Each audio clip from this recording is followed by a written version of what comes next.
One of the busiest airports in the city remains closed. That's right. Emergency crews and federal investigators are on the scene of a deadly crash involving an Air Canada jet and a fire truck. Here's what we know right now. The airport is expected to reopen at 2 p.m. following this deadly collision. It happened just before midnight. That plane landed, then it crashed moments later into an emergency vehicle that was operated by 2 police officers. Take a listen as air traffic controllers tried to intervene.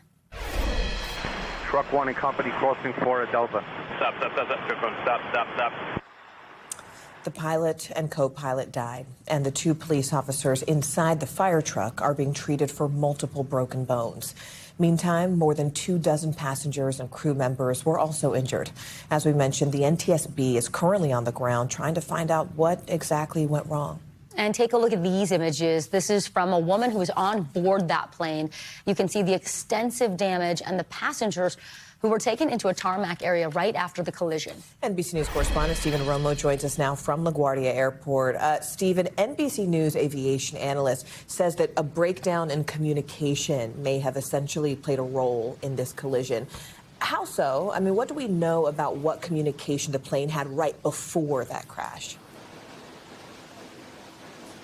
Yeah, Morgan and Vicki, we have learned quite a bit. We've heard some recordings from air traffic control. We'll get to those in just a moment, but it is just surreal to see that plane behind us with the nose completely crushed in. That Air Canada flight, as you mentioned, landing and then heading toward the gates when it hit that Port Authority vehicle, which was looking into an issue on a different flight at the time. We've actually seen just in the past half hour or so investigators out taking a look.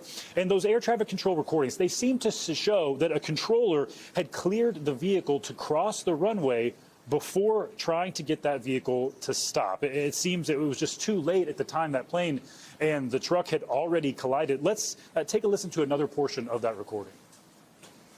That wasn't good to watch. Yeah, I know. I was here. I tried to reach out to my stuff, and we were dealing with an emergency earlier.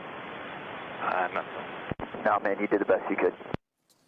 Now, you can hear the controller there talking about what unfolded there. 76 passengers and crew were on board that flight. 41 people were hurt, had to be taken to hospitals. Most of them have been released, but as you mentioned, the pilot and co-pilot did die. 2 Port Authority crew members on that truck were also badly hurt. The NTSB, as you mentioned, will be out here investigating. We also know Transportation Secretary Duffy is expected to make a visit out here as well. And, Stephen, this awful incident happening also during a major TSA staffing shortage. We've been reporting on it for weeks. Now, people who had their flights planned are stranded. How is this affecting the overall situation at the airport for travelers? I think we may have lost Stephen's IFB, but we are mentioning that this is happening, as you mentioned. This Stephen, you can hear us now? Shortage. Stephen, are you back? The staffing shortages. LGA lines, the LaGuardia lines here have been very problematic for the TSA for days due to the partial government shutdown. But, of course, this has made a bad situation much, much worse.